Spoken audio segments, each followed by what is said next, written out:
안녕하세요. 갑자기 질문 하나 드릴게요.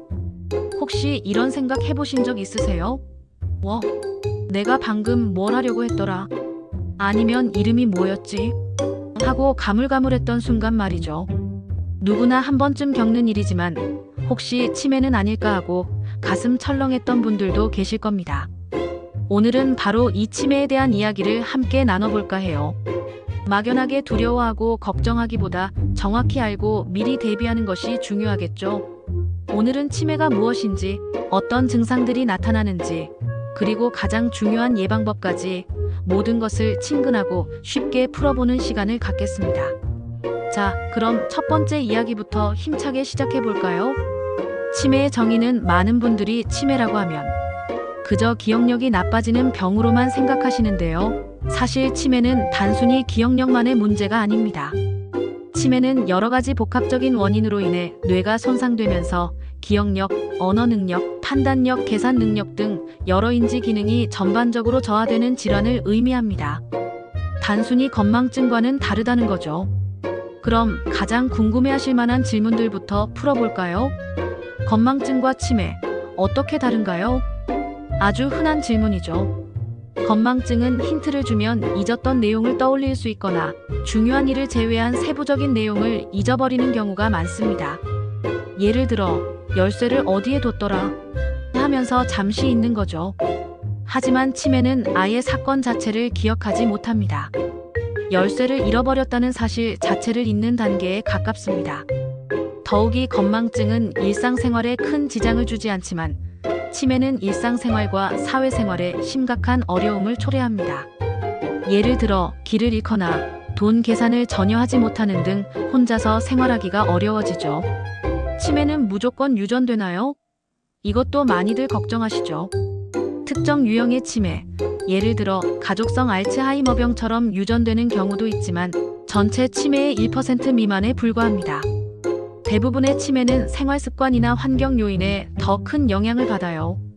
즉, 가족력이 있다고 해서 무조건 치매에 걸리는 건 아니라는 거죠. 안심하셔도 좋습니다. 치매는 무조건 노인성 질환인가요? 아니요, 꼭 그렇지는 않습니다.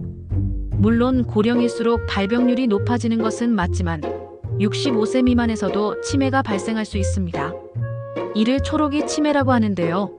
젊은 나이에도 발병할 수 있기 때문에 나이에 상관없이 관심을 가져야 하는 질병입니다. 이렇게 치매에 대한 기본적인 오해들을 풀어봤는데요. 아직은 조금 막연하시죠?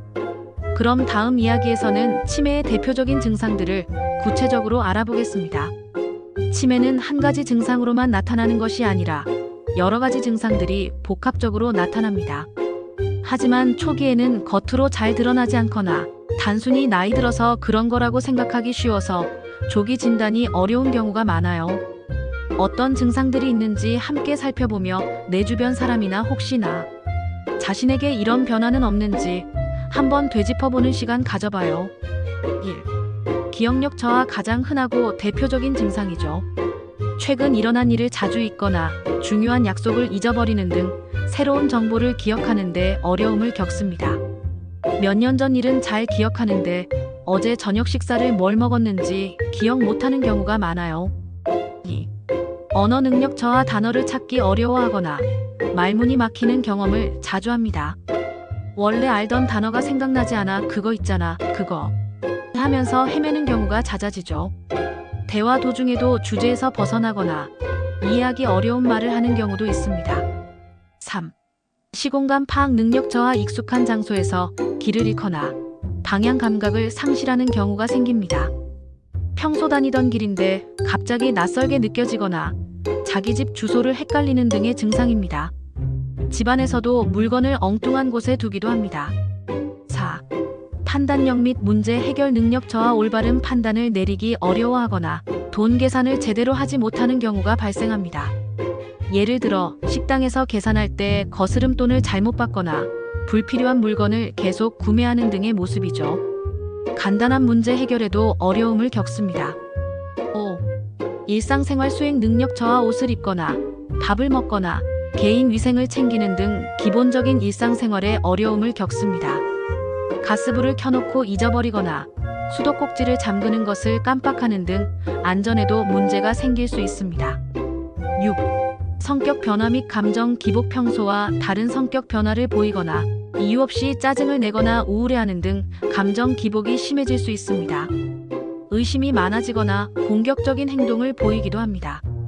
이런 증상들이 한두 번 나타났다고 해서 무조건 치매라고 단정할 수는 없습니다. 하지만 위에서 말씀드린 증상들이 지속적으로 나타나거나 일상생활에 지장을 줄 정도로 심각해진다면 반드시 전문의와 상담을 통해 정확한 진단을 받아보시는 것이 중요합니다. 조기 진단이 예방과 치료에 큰 도움이 된다는 사실 꼭 기억해 주세요. 다음 치매 환자의 실제 이야기를 들려드릴게요.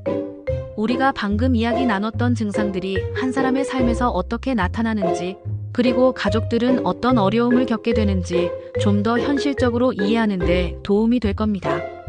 여기 70대 초반의 김할머니가 계십니다. 할머니는 원래 깔끔하고 성격도 원만하셨어요. 그런데 1년 전부터 이상한 변화가 나타나기 시작했습니다. 처음에는 가끔 했던 말을 또 하거나 물건을 어디에 뒀는지 잊어버리는 일이 잦아졌죠. 가족들은 나이 드니까 그럴 수 있지 하고 대수롭지 않게 여겼습니다. 하지만 시간이 지나면서 증상은 더욱 심해졌습니다. 가장 큰 문제는 기억력 저하였습니다. 딸이 어제 다녀갔는데 언제 올 거냐고 계속 물어보시거나 손주들 이름을 혼동하기도 하셨죠. 딸이 사다 드린 옷을 보고는 어디서 이런 걸 샀냐며 버리겠다고 하셨습니다. 가장 큰 충격은 손주들이 현관문을 열고 들어왔는데 낯선 사람인 것처럼 경계하며 누구냐고 물어보셨을 때였습니다. 언어 능력도 눈에 띄게 떨어졌습니다. 텔레비전을 보다가도 배우 이름을 전혀 떠올리지 못하고 그 사람 있잖아, 거기 나온 사람 하며 답답해하셨죠. 대화 중에도 맥락을 놓치고 엉뚱한 이야기를 하시거나 하려던 말을 잊어버리고 아, 됐어 하며 대화를 끊는 일이 잦았습니다. 점점 더 심각해진 것은 일상생활 수행 능력이었습니다. 불을 켜놓고 주무시거나 수도꼭지를 틀어놓은 채 그대로 두시는 일이 반복되었습니다. 한 번은 가스레인지에 냄비를 올려놓고는 완전히 잊어버려 큰 화재로 이어질 뻔한 적도 있었죠. 옷을 입는 순서를 헷갈려 여름에 두꺼운 외투를 입으시거나 식사를 제대로 하지 못해 체중이 급격히 줄기도 했습니다. 김할머니의 성격도 변했습니다. 평소 온화하셨던 분이 이유 없이 짜증을 내거나 가족들이 자신의 물건을 훔쳐갔다고 의심하며 화를 내시는 일이 잦아졌습니다. 내 돈이 어디 갔냐? 내가 내 물건을 가져갔지? 하며 밤낮 없이 소리를 지르는 바람에 가족들은 매우 힘든 시간을 보냈습니다. 결국 가족들의 권유로 병원을 찾았고 알츠하이머성 치매 진단을 받았습니다. 가족들은 그제야 모든 것이 치매 증상이었다는 것을 깨닫고 큰 후회를 했습니다. 왜 더 빨리 알아채지 못했을까 하는 죄책감과 함께 막막함이 밀려왔죠. 하지만 이 사례는 우리에게 중요한 교훈을 줍니다. 치매 증상이 나타나면 나이 탓이겠지라고 치부하지 말고 전문가의 도움을 받는 것이 얼마나 중요한지를 말이죠. 조기에 진단받고 적절한 치료와 돌봄을 시작하면 환자, 본인과 가족 모두의 삶의 질을 크게 높일 수 있다는 것을 꼭 기억해야 합니다.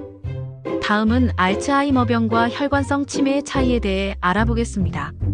치매는 원인에 따라 여러 종류로 나뉘는데요. 그 중에서도 가장 흔한 두 가지 유형인 알츠하이머병과 혈관성 치매에 대해 좀 더 자세히 알아볼게요. 이 둘은 같은 치매라도 발병 원인과 증상 진행 양상에서 뚜렷한 차이를 보입니다. 먼저 알츠하이머병은 전체 치매의 약 70%를 차지하는 가장 흔한 유형입니다. 뇌세포가 손상되면서 서서히 퇴행성 변화를 일으키는 질환인데요. 뇌 속에 아밀로이드 단백질과 타우, 단백질 같은 비정상적인 물질이 쌓여 뇌 신경세포를 파괴하는 것으로 알려져 있습니다. 증상은 보통 최근 기억부터 잊어버리면서 서서히 언어 능력, 판단력 등이 떨어지며 점진적으로 악화되는 특징을 보입니다. 마치 계단을 내려가듯 천천히, 꾸준히 나빠지는 모습을 보여주죠. 초기에는 방금 들은 이야기를 잊어버리다가 중기에는 가족을 알아보지 못하기도 하고 후기에는 스스로 걷거나 식사하는 것조차 어려워집니다. 다음으로 혈관성 치매는 뇌혈관 질환으로 인해 혈액순환이 원활하지 않아 뇌세포가 손상되면서 발생하는 치매입니다. 뇌경색이나 뇌출혈 같은 뇌졸중이 반복되면서 나타나는 경우가 많아요. 그래서 알츠하이머병과는 다르게 계단식으로 악화되는 특징을 보입니다. 갑자기 증상이 확 나빠졌다가 잠시 유지되고 다시 또 급격히 나빠지는 패턴을 보이죠. 증상도 기억력 저하보다는 마비, 언어장애, 보행장애 등 신체적인 증상이 먼저 나타나는 경우가 많습니다. 고혈압, 당뇨, 흡연 등 뇌혈관 건강을 해치는 생활습관이 주요 원인이기 때문에 혈관 질환을 잘 관리하는 것이 무엇보다 중요합니다. 이처럼 치매도 종류에 따라 관리법과 치료법이 달라지기 때문에 정확한 진단이 중요하답니다. 치매 예방, 지금 바로 시작하세요. 치매는 완치가 어렵지만 충분히 예방하고 진행을 늦출 수 있는 질병입니다. 지금부터 제가 알려드리는 치매 예방 333 수칙을 기억하고 꾸준히 실천해보세요. 우리의 뇌 건강을 지키는 가장 강력한 방패가 될 겁니다. 자, 첫 번째 3권입니다. 즐길 권리를 기억해주세요. 첫째, 운동으로 몸과 뇌를 건강하게. 일주일에 3번 이상, 30분 이상 꾸준히 땀 흘리는 운동을 해주는 것이 중요합니다. 유산소 운동은 뇌로 가는 혈액순환을 돕고 뇌세포 성장에 꼭 필요한 물질인 BDNF 분비를 촉진합니다. 마치 뇌에 영양을 듬뿍 주는 것과 같죠. 걷기, 조깅, 수영, 자전거 타기, 춤추기 등 자신이 즐겁게 할 수 있는 운동이라면 모두 좋습니다. 꾸준히 움직이는 습관을 들여보세요. 둘째, 뇌 활동을 활발하게. 뇌를 계속 사용하면 신경세포 간의 연결망이 강화되고 인지 능력을 유지하는 데 도움이 됩니다. 독서, 글쓰기, 외국어 배우기, 악기 연주, 퍼즐 맞추기, 바둑 장기, 고스톱 등 머리를 쓰는 활동을 꾸준히 하는 것이 좋습니다. 특히 새로운 것에 도전하는 것이 중요합니다. 익숙한 활동만 반복하는 것보다 낯선 것을 배울 때 뇌는 더욱 활성화됩니다. 스마트폰 앱으로 하는 두뇌 트레이닝 게임이나 퀴즈도 도움이 됩니다. 셋째, 사회활동으로 삶의 활력을. 친구나 이웃들과 활발하게 교류하고 봉사활동이나 동호회 활동에 참여하는 것이 좋습니다. 사회활동은 우울감을 예방하고 인지 자극을 주며 삶의 만족도를 높여줍니다. 은퇴 후 집에만 계시지 말고 사람들과 만나고 소통하는 기회를 많이 만들어 보세요. 새로운 사람을 만나고 대화하는 것만으로도 뇌는 활성화됩니다. 다음은 두 번째 3금입니다. 끊을 금을 기억해 주세요. 첫째, 금연. 담배는 뇌에 적. 흡연은 뇌졸중, 심혈관 질환 위험을 높여 치매 발병률을 2배 이상 증가시킨다고 알려져 있습니다. 담배는 뇌혈관을 수축시키고 뇌로 가는 혈액순환을 방해합니다. 지금 당장 금연하는 것이 뇌 건강을 지키는 가장 확실한 방법입니다. 둘째, 절주.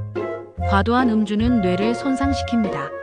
과도한 음주는 뇌세포를 직접적으로 손상시키고 알코올성 치매를 유발할 수 있습니다. 하루 적정 음주량을 지키고 가급적 금주하는 것이 좋습니다. 셋째, 뇌 손상 예방. 머리를 보호하세요.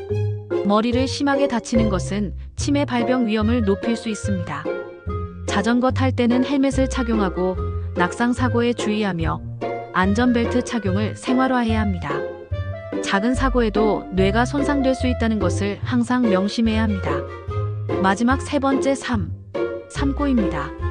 노필꼬를 기억해 주세요. 첫째, 건강한 식단으로 혈관을 깨끗하게. 등푸른 생선, 채소, 과일, 견과류 등 뇌 건강에 좋은 음식을 충분히 섭취하고 짜고 단 음식, 기름진 음식은 줄이는 것이 좋습니다. 특히 채소와 과일의 항산화 성분, 등푸른 생선의 오메가-3 지방산은 뇌세포를 보호하는 데 아주 효과적입니다. 지중해식 식단이 뇌 건강에 좋다는 연구 결과도 많습니다. 둘째, 정기적인 건강검진. 혈압, 혈당 관리.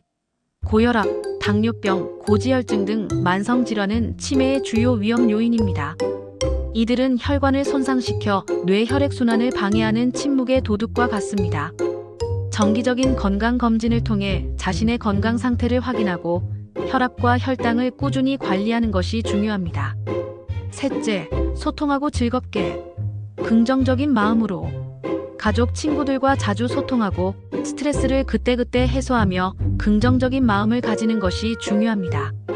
우울증은 치매의 위험 요인이 될 수 있으니 마음 건강도 잘 챙겨주세요.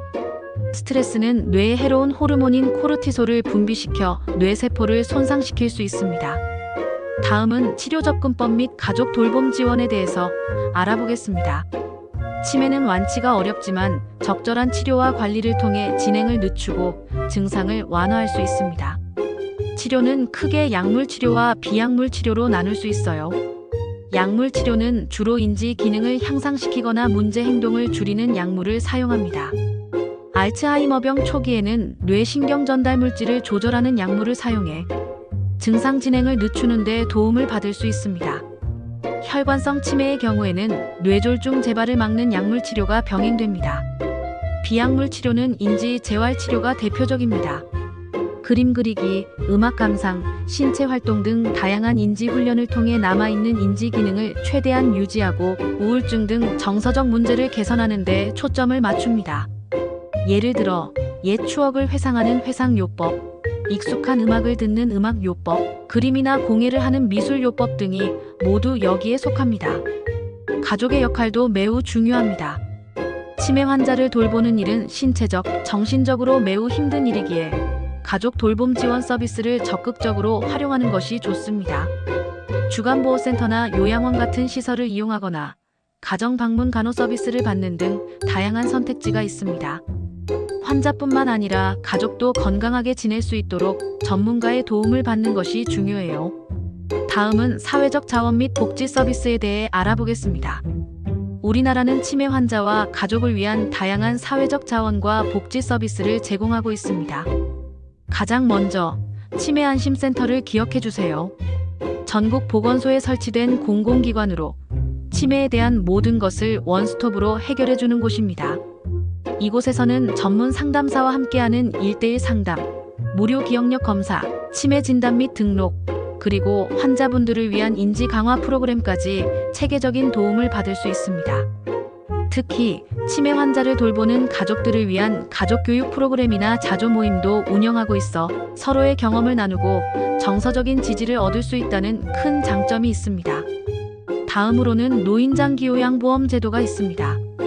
이 제도는 65세 이상 어르신이나 65세 미만이라도 치매와 같은 노인성 질병을 앓고 있는 분이 대상이며 등급을 받으면 국가의 지원을 받아 돌봄 서비스를 이용할 수 있습니다. 서비스는 크게 두 가지로 나뉘는데요. 첫 번째는 재가급여입니다. 요양보호사가 환자의 집으로 직접 방문하여 목욕, 식사, 옷 입기 등 신체 활동을 도와주고 말벗이 되어주는 서비스입니다. 환자분이 낯선 환경에 적응하기 어려워할 때 큰 도움이 되죠. 두 번째는 시설급여입니다. 노인요양시설이나 노인요양공동생활가정 등에서 생활하며 24시간 돌봄을 받는 서비스입니다. 환자의 상태가 심각하여 집에서 돌보기가 어려운 경우에 유용합니다. 그리고 단기보호급여도 있습니다. 가족이 잠시 여행을 가거나 급한 일이 있을 때 환자를 시설에서 일정 기간 맡아주는 서비스예요. 돌봄 부담을 잠시나마 덜고 재충전할 수 있는 아주 중요한 서비스입니다. 이 모든 서비스는 국민건강보험공단에 신청하여 장기요양 등급을 받으면 이용할 수 있습니다. 이외에도 국가나 지방자치단체에서 운영하는 치매 관련 콜센터에 1899-9988이나 상담 프로그램을 적극적으로 활용해 필요한 정보를 얻고 마음의 어려움을 덜어내는 것도 좋은 방법입니다. 혼자 고민하지 마시고 전문가의 도움을 받으세요. 오늘은 치매의 증상부터 예방까지 다양한 이야기를 나눠봤습니다. 치매는 더 이상 남의 일이 아닌 우리 모두의 관심이 필요한 질병입니다. 하지만 오늘 함께 알아본 것처럼 미리 알고 꾸준히 노력하면 충분히 예방하고 건강한 노년을 보낼 수 있습니다. 늦었다고 생각할 때가 가장 빠르다는 말이 있죠. 오늘 들으신 내용들을 바탕으로 지금부터라도 치매 예방 333 수칙을 생활 속에서 꾸준히 실천해 보시길 바랍니다.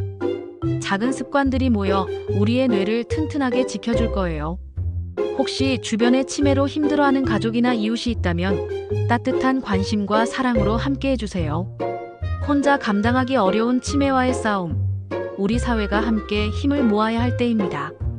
오늘 방송이 여러분의 뇌 건강을 지키는데 조금이나마 도움이 되었기를 바랍니다. 다음 시간에도 유익하고 즐거운 이야기로 찾아오겠습니다. 고맙습니다.